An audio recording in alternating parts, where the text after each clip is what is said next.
right, I'm gonna blank us all out.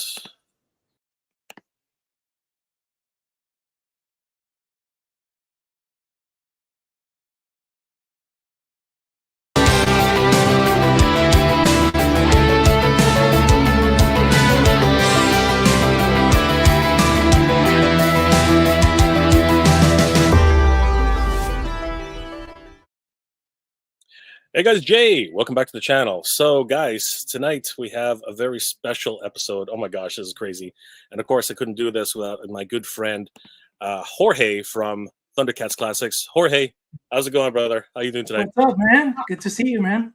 Good to see you, brother. Oh my God, I'm so excited about tonight. Tonight is one of those rare moments where we get to really dig deep and find out a little bit more about the inner workings of things that happen behind the scenes for Thundercats.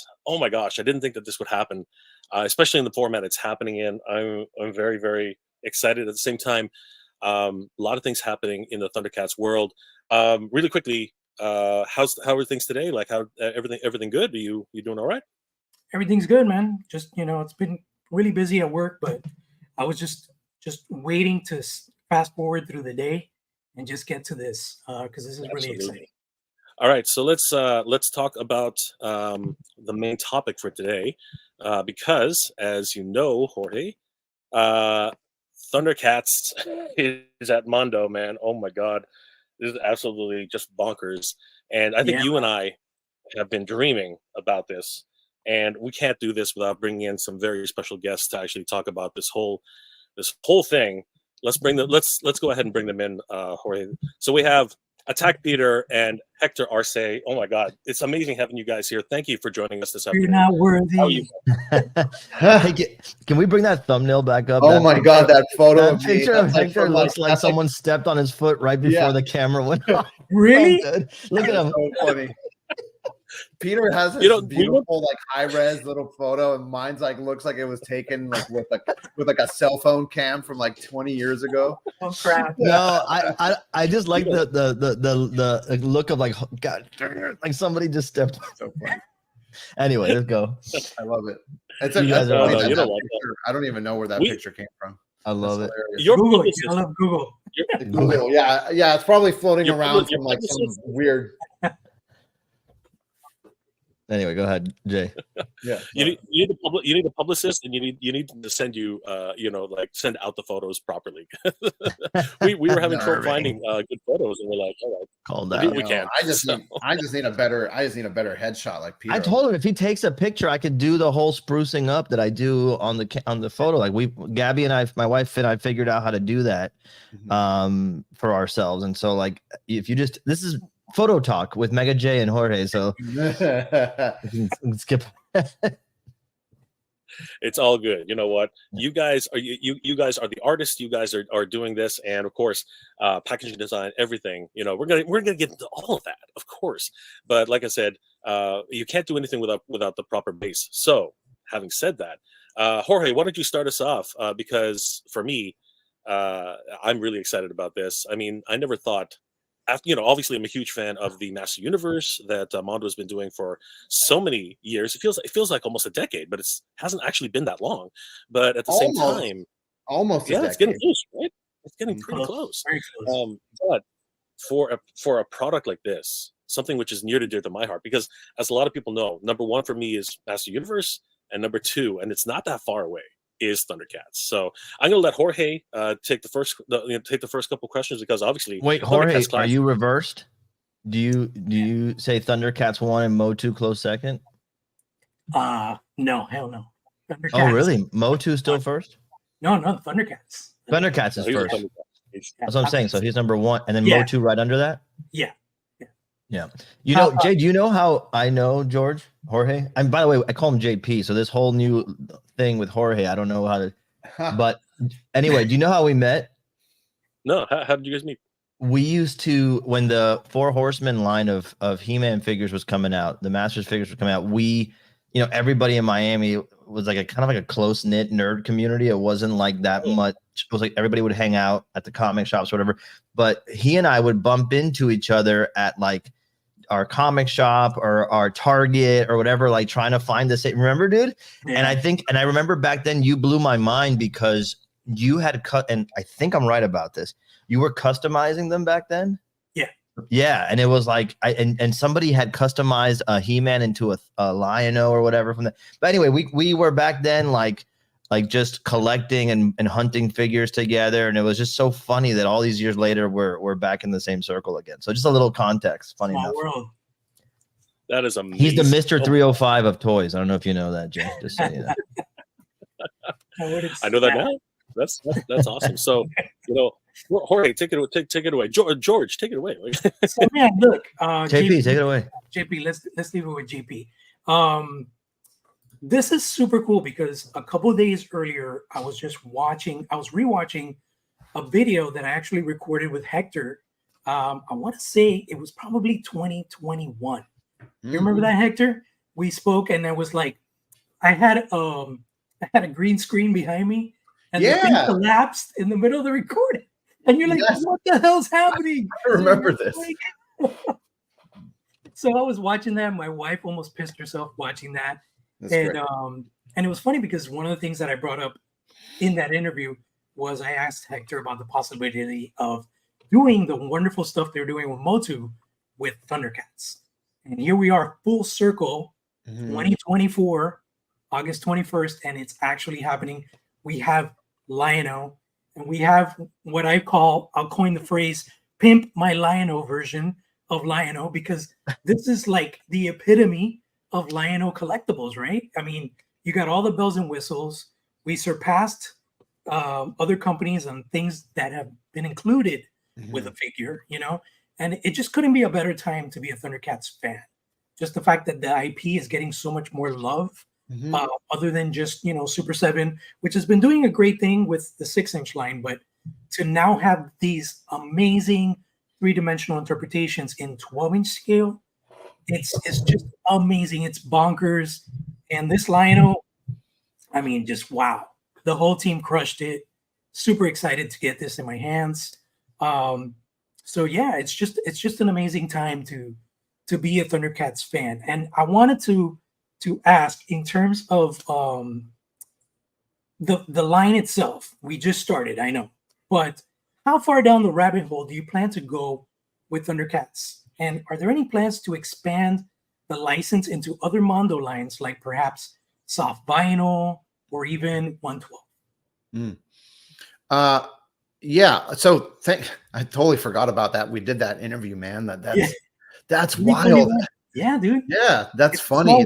Yeah. And then it's so funny because I forgot that we did that interview. And then when we met, again through Peter and all this stuff, I completely forgotten about that. So I apologize there. Yeah, that's cool. But no. Yeah, back then we were trying to get it, right? Like we always wanted to do Thundercats. It seemed like a natural progression from what we were doing with Motu. So yeah, I'm so stoked that we finally got to do it, and we had to keep it a secret for so long because it Lion-O was in development for almost like a good, we started it like last year sometime, Peter, right? Like you had just you were like I was here just recently, and the conversation was starting about it. Right. So it's been a minute, right? And I'm stoked that we were able to do so much with it, right? I mean, it for me, it was definitely trying to emulate a bit of what we've done with Motu, and in terms of just kind of adding our own little spin to it, while also trying to stay true, right, to a lot of the nods to the show, and so forth. In terms of the line depth, like I hope we can go as far as we can, like as you've seen with Motu and now X-Men and Batman, right? Like it took a little while at first, right, to pick up steam, because this is how naturally those things go. You have to definitely get through the heavy hitter characters, right? But I'm hoping that this is that type of line where we're going to be getting into some of the more fan favorites like down the road. Hell yeah, that's awesome. Yeah, and in general, to piggyback off what he said, it's all down to the audience. If we make something that everybody thinks is cool, and the fans turn up for it, that feeds itself, and that just keeps going. If it's like everybody says it now, it's like a cliche, but vote with your dollar. If you want to see this continue, you gotta support it, and you got to, spread the word to your other friends who are also collectors. If you get one and you're the only one in your friend circle that's got one and everybody else is on the fence, invite them over and show them how badass it is. It's like that with anything. And as somebody who's collected many lines that had ended early, R.I.P. Mezco Hellboy line, right? I remember and I'm not suggesting anybody do this, but I remember buying multiple waves of that line, just hoping that I would never see one on a peg and leave it there. I just wanted it to continue. But we'll do better than that, I think. And if people support it the way they've supported the other lines, I think we'll be going down the roster. Absolutely. That's awesome. I noticed you dodged his other questions, Hector. Very political. What questions? About soft vinyl and 112. Oh, wow. Why'd you bring it back up? No pressure, Hector. No pressure. I eloquently dodged it. I know, it was really good, dude. It was really good. That counts as a dodge, JP. They gotta let it go now. No. I think it's just when you're getting these sort of categories and stuff like that. 1/6 was the most obvious route to go, and something that was just a void in Thundercats in general, right? Like there's some amazing statues that have been done by Tweeterhead, Sideshow, Iron Studios now playing in that space, right? Doing some cool stuff. And so there's been some high-end collectibles out there, but there's never been a 1/6. And when people think 1/6, there's always this notion that it has to be like Hot Toys is the standard, right? Like there's this level of like has to look like this. So I think for us, when we do like the more animated style stuff, right, with like X-Men and Batman, it tends to look a certain way. But with Motu, we've elevated to where there's like it's this nice in between. It's like fantasy and fun and still homage to like the comics, the show, the toy line. But still a little bit of a like upscale, up res, right? And so that's what we wanted with Thundercats, right? And it was that void, so it was like an obvious route rather than going soft vinyl or 1/12, obviously, being handled by other licensors as well. So, Jay, there, better. Yeah, no. The level of accountability is amazing. I'm not letting him off the hook, you guys. Don't worry. Jesus, really on point. It's awesome. It's awesome. So I wanted to ask really quickly, as early as the concept sketches, fans have been wondering about the design for lineup, and the fact that you guys made the decision to go with a more realistic, animalistic type of fur. Because controversial. Of that, you know what? I'm not so sure it's controversial. I think it's just one of those things where the fans, a lot of them are on board 100%, but a lot of them are kind of like, he doesn't look what I expected him to be. So I guess the real question that a lot of fans have is, do you think there's a possibility that in the future sometime we might be able to get more of a cartoon traditional Lino, a little bit more smooth, a little bit more less hairy, I guess, if that's yes. I mean, I think what similar to what we've done with Motu, right, where we've explored like more classic takes of the character as well, right? Like I think with Lino we can definitely explore that route as well. Like there's no reason not to. It's just a matter of like this was kind of like our first one out the gate, right? Like we this is our statement, right? This is our like Mondo's Lino, right, kind of thing. So from there, I mean I've always loved like just going back and having more classic looks and stuff like that. So I don't think it's off the table. Absolutely. If you just kind of see what we've done with Motu and stuff, like we play around with colorways, we play around with alternate body types and all that kind of stuff. So it's not unheard of for us to do it.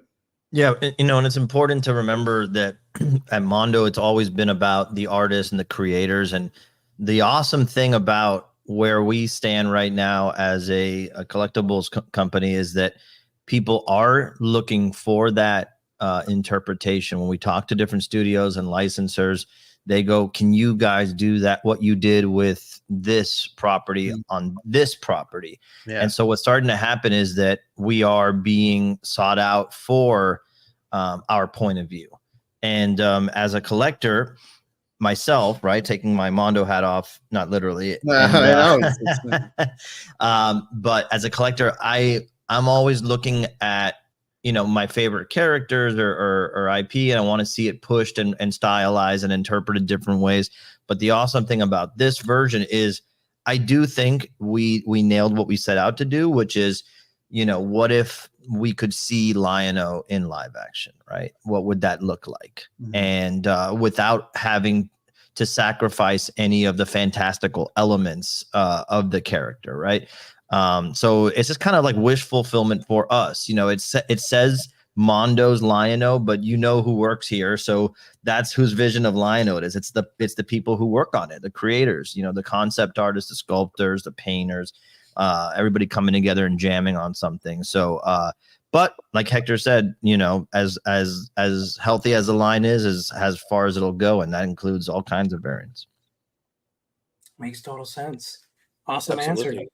So yeah, I gotta say, you know, I'm super excited with the choice that you guys made to launch the Thundercats, and rather than being like what you're doing with, for example, X-Men Animated, which is like 100% looks like it popped out of the TV screen. You guys are giving it that Mondo flair. And like Peter just said, it looks like what a feature film Thundercats movie would look like. That's what I would like to see in theaters. Like I would go day one, right? So absolutely amazing. I'm just wondering, we saw some amazing glam shots from Raul, and we just can't wait to get this in our hands. But any idea when we'll be seeing the packaging for Lion-O? And will the design vary by character? Kind of like what you guys did with Motu, where the baddies are in purple and the good guys are in green, resembling Castle Grayskull and Snake Mountain. Are you guys planning on doing something like a Cat Slayer kind of flair on the goodies, and then the baddies will be like Mumra's Tomb kind of feel? I'm writing that down. You're gonna take the idea. I'm literally just messaging Jordan Christensen right now. No, yeah, I mean, you know, we don't skimp out on the packaging, right? For us, like we've always treated it like it's its own piece of art. Hashtag McCready. Yeah, like the McCready, for example, that's going shipping out to people, and even in Motu, right? Like even though like you're saying, it kind of has like a template, right? But the art's always swapping out, so you can expect the same thing for Thundercats from us. Cool, awesome. You know what? To go back to your other point too, about X-Men Animated and all that. You know, the funny thing is, I think Hector, we talked about this, that when that first Wolverine came out, the 1/6 scale in the box, there wasn't any collectibles literally based on the animated series, right? Like that. Not at the right? time, no. Right, at the time, yeah. Now there is, and so when you think about it, it's like Thundercats has had animated interpretations, you know. So it's also a thing that we are always thinking about when we look at the list of properties that we can work on. Is like, what hasn't been done. You know, what would be awesome? Like, what would make people go, oh, crap? You know, that's the biggest thing I could say to tie all the stuff we do together. We literally have the conversation that if we reveal this thing on the shelf at a certain convention, is somebody going to go by and go, that's cool? Or are they going to go, oh, you know, so we're always trying to get that moment and do something slightly unexpected, but very much satisfying to a hardcore fan. Just because it's fun. Yeah. See, when you guys did this one, I was thinking like, oh my god, does that mean we're gonna get like Light Hope and the Crystal Castle? Like, what's gonna happen here? Is that a foreshadowing? Because on the other side is the actual play set for the Crystal Castle, right? So sometimes you're as fans, our minds kind of like wander, you know. In 1/6. In 1/6. Yeah, exactly. I mean, how many? Let's be honest. Come on, Peter, Hector. I can see the thumbnail right now. Mega J like, oh, Mondo, I hate you, but I love you. I can see it already. 6th grade. Am I supposed to move into this? Guys, come on. Seriously. Is this a doc? Everybody asking the same thing. Are they going to do a 1/6 castle? I'm like, are you guys crazy? That's insane. No, it's huge. That would be giant, man. Like 4 feet, 5 feet tall. We've discussed how big it would actually be if we did it. Put it that way. Well, I mean, you know, Raul Barrero, he showed his setup I don't. Yeah. I took a picture of him. Oh my God, this thing is massive. He's dwarfed by Snake Mountain. He lives He was inside literally- it. People don't know that. Yeah. Like he doesn't actually have his own house. That was part of the trade-off. So if you're ready to commit, That was the deal. That was the deal. Yeah. Crazy. So this announcement has been an absolute dream for Thundercats. Can you give us a little bit of insight as to like was there any difficulties getting this project together? Because obviously, with licenses, a lot of times there's a lot of red tape that goes along with it, particularly if another company has a foothold on something, right? So were there any real hurdles you had to jump over in order to get this license? No, I mean, to be honest, it was just a matter of, and this is, I think, a testament. A lot of people. Let me backtrack. So a lot of people know, when they heard about the news of Funko acquiring Mondo and all that stuff, they were like, "Oh, what does this mean?" And what I can tell you, one of the greatest parts about being a part of Funko is that their amazing licensing team is working with us, and so. It was very difficult before we were acquired by Funko, I guess is the answer, because it just wasn't something that we could negotiate in that way, right? And now that we're a part of Funko, you're seeing Mondo just acquire all these amazing licenses. These are our dream licenses that we've wanted this entire time. Like I've been at Mondo for 6 years almost, right? Like in January it'll be 6 years. So it's like, now having access to all this stuff. So yeah, I mean, at first it was hard. Yeah, for sure. Cause we've wanted to do Thundercats for quite some time, but thanks to, all the great folks over at Funko and their licensing team, like we were able to get this in, and it wasn't that big of a headache in that sense. Yeah, it's actually amazing. When people, we read all the comments, and I know sometimes folks think that if something doesn't go right, that it's because of Funko or something. I'm like, if you guys only realize that if you're a fan of what we're doing here, they make it so that we don't have to worry about that kind of stuff, so that we can just worry about how awesome he's going to look or how many accessories. And so it's amazing having that kind of power behind you with the negotiating table. I mean, think about it. Funko's huge. It's huge, and they're an army behind us, and they basically tell us, what do you guys want to do? Hey, we got this. You guys want to do it? Or you want that? Okay, cool. We'll go make it happen. And it's that simple. So luckily, this was one of them that they went to bat for us and got it for us. So it's awesome. So they do the heavy lifting. You guys just create. That's the goal, right? Over time is more and more of that, right? And it's because they trust us. They see what they're fans too, by the way. Like, they when the executives come by the Mondo booth, they're like, oh my God, they're like trying to get this and that and the other. So they really believe in it. They're really excited about it, and you can see the trajectory. Like, look at ever since they picked up Mondo. Look at where collectibles has gone. I mean, we don't have to say anything. Just look. And you can see it too in like the stuff that we've been previewing, right? Like stuff like the Ghostbusters, stuff like a lot of the even the Motu, 112 and X112 and all that kind of stuff, right? It's all those are hard things to accomplish if you're just a small company. Yeah. TMNT, in a crowded space, so that is TMNT. We were able to get in there and put our own spin on things, right? It's cool. It's cool. When you have the real adult conversations around this stuff, you realize that it makes a huge difference when you have that kind of team behind you. Yeah, definitely. That's awesome. And it's like a huge library of products that you guys have now. Like you said, thanks to joining Funko. Yeah, that solves a lot of that solves like that answers a heck of a lot of questions I actually had. So I don't have to ask anything. I'm done. I'm just kidding. But awesome. Thank you. Yeah. So guys, I wanted to ask, because I noticed a lot of chatter about this particular thing about Lionel. I love the figure myself, but I just have to bring it up. You guys probably heard about it.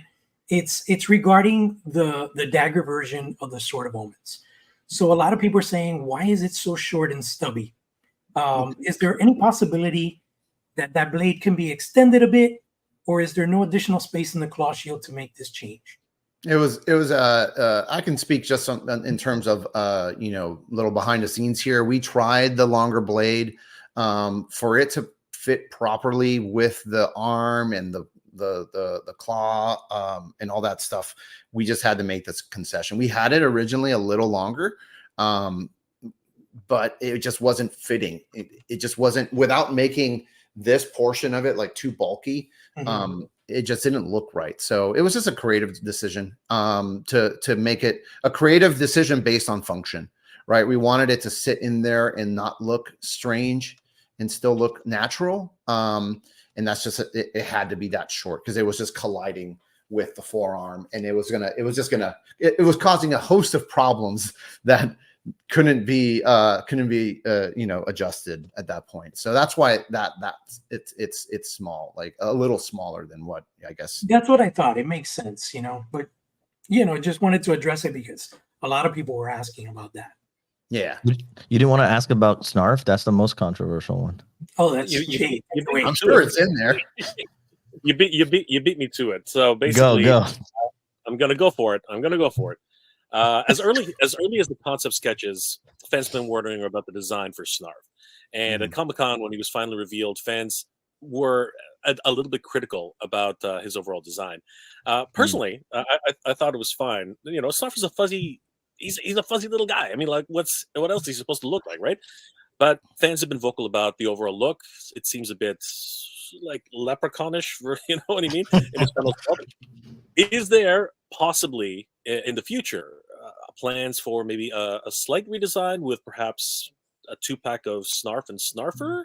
I don't know if you can get into that detail, but maybe the design we can talk about at least. Yeah, I think I like to compare it to Orko. Like there was a lot of people who were critical about us even daring to include legs. And unmasked Orko, how why? Why would you do it? Why? And it's like, because we could, like it was like you're gonna, there were reasons why it looked, and then obviously Orko came with the more classic versions of himself, right? For those who really wanted that like original cartoon look, right? Like we said with Lino, like that kind of stuff isn't off the table. It's just more like with this Lino, with the sculpted fur and those type of details, like we had to translate that onto Snarf. He, like you said, he's a furry little dude, right? Like, I mean, he's a little like cat with a weird lizard tail, like whatever, like Snarf has that, when we were thinking about it, we kind of just thought Jim Henson, like what if Labyrinth. this existed in Labyrinth or in one of those 80s fantasy movies, like what would he look like? And that's kind of what how it just ended up looking, right? It feels very Jim Henson, very much like of that 80s era. And that's kind of what we were going for aesthetically. Now that doesn't mean like, like we said, like if this line has legs and people support it, like Peter was saying, and we can get to a point where there could be a solo Snarf, like there's all sorts of things that we could do. And like with Motu, like these little buddy figures, right? Like that's what we call them. Like they're just like buddy figures. Like there's always room to add, like for Snarf to make another appearance with another character and stuff like that. So it's not necessarily like the end all be all of all Snarfs that we're going to do. It's just the first one out the gate. That's all. Yeah. I think again, when we talked about what would Thundercats look like in live action, it's exactly what Hector said, is like, imagine in the 80s, this thing gets, assigned to Jim Henson. I wish we could have seen that. And it comes out adjacent to Dark Crystal, Labyrinth with that vibe, Legend, and there is an edge to those films, even though they were like family kids movies, there's an edge to them. And I think it's cool to see someone like Snarf in that world. He always gave me like Gwildor vibes and like, that kind of energy. So there's a little bit of that, like kind of, it's cute, but at the same time, it's like a little bit, what is this type of thing? So yeah, to me, it lines up perfectly. The funny thing is, and I will give critics a point on this one, is when we had them on display at Comic-Con, the pedestal we had was lit from so on the surface, so it would light up everything from below. And so just like if you're at a campfire or telling a scary story and you have a flashlight up to your face and it lights you from below, makes you look weird. He looked a little different in those shots. So I would just say judge him by Raul's shots. And if you like them, then you're good. Yeah, Yeah, I'm absolutely. not gonna lie. I'm not gonna lie. One of the a couple of comments that keep coming up is like, "It's Demon Snarf," and I'm like, guys, come on. The lights coming up from his face. It's like the darkness in It's his all eyes. good. You know, I think, as like fans, Hector said, when people get this thing in hand, when people get this set in hands, because it really is a set. You know, packing in Snarf's a main character, you know, but it's just cool to pack him in with Lino. When people get this set and they see the whole thing all together, I think all that goes away, frankly. I agree. I think he looks awesome.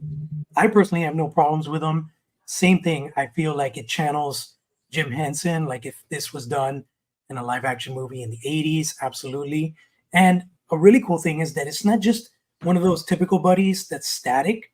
He actually articulates at the legs, articulates at the arms, and has a ball socket head, which is really, really awesome because it could have just been a swivel, but you guys put a ball socket on it.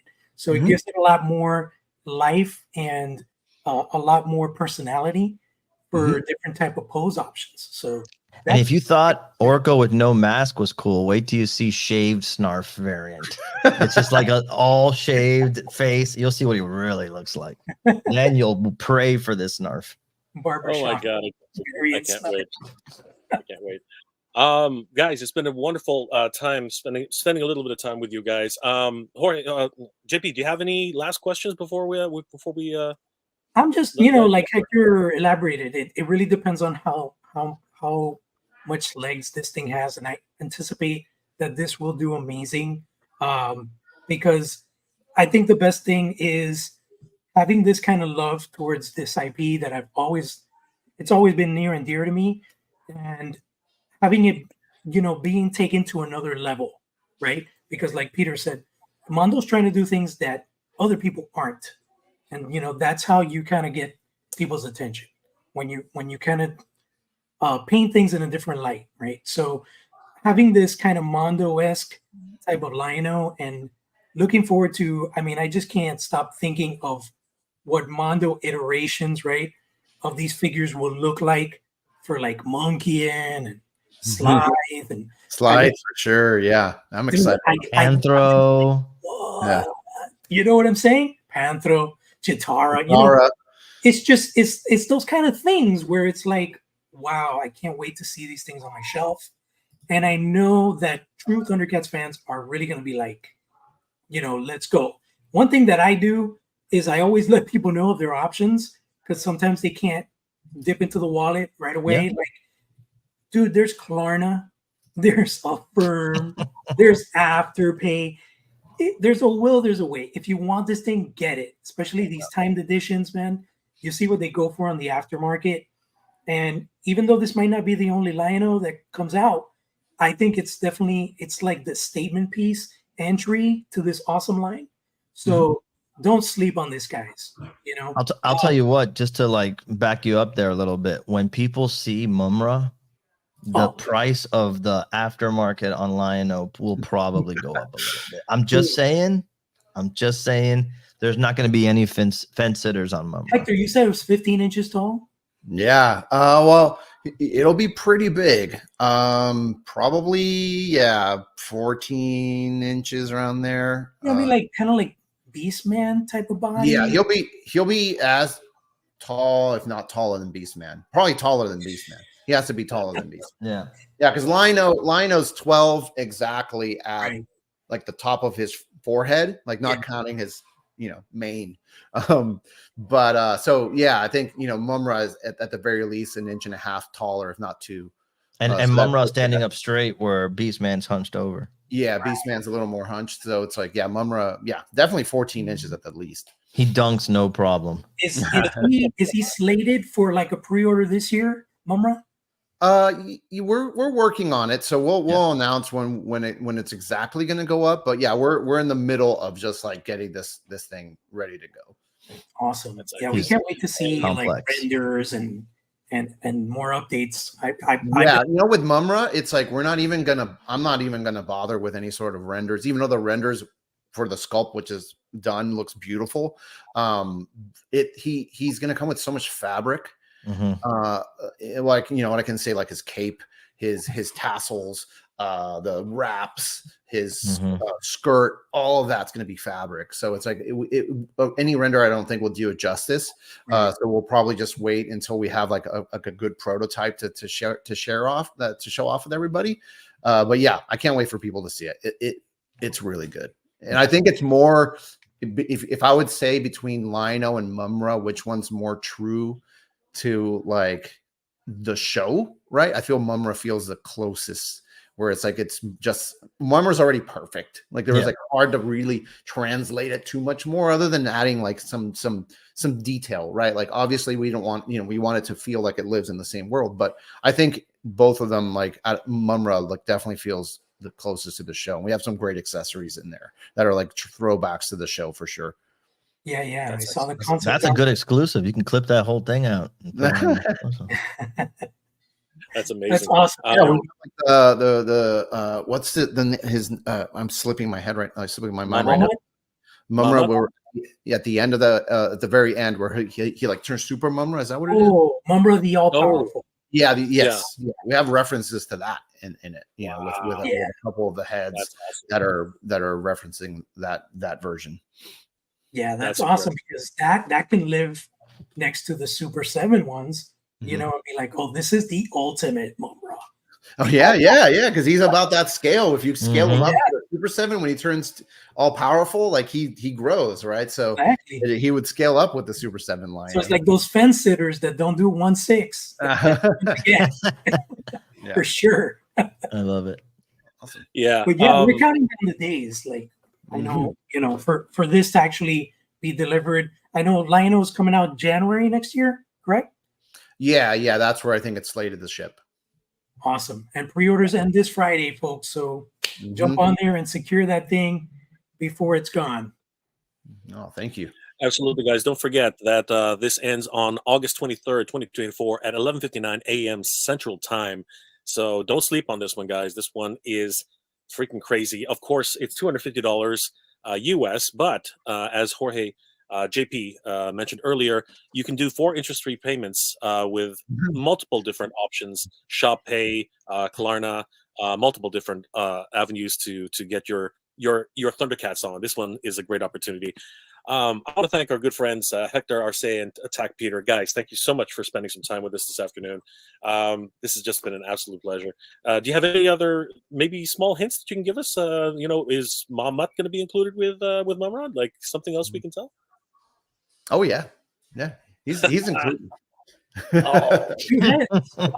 2 heads. Yeah. Oh, that is sweet. I can't wait. Guys, thank you again. Peter, Hector, any last words for our guests before we log off? No, just thank you guys so much, and thank you for all the great coverage you give all the time, and we appreciate even the constructive criticism. So thank you in general. Absolutely, yeah. We're always, we value all our fans, and without all of you, none of this is possible for us. Like we're working and doing these amazing things, and the response that we get from all of you has always been amazing. So we hear you. We try to listen when we can. We try to make folks happy as much as possible, because we know that just like these things are near and dear to our hearts, it's near and dear to fans' hearts as well, right? So so thank you guys, and thank you both, Mega J and JP. Good pleasure, guys. Thank you so much for taking time out of your busy schedule to talk to us, and make sure to lock in those orders, people. You only got 2 days left, so thank you. Don't sleep on it. Guys. Take it easy. Thundercats ho, everybody. Thundercats ho. Oh. Later, guys. Bye. Nice.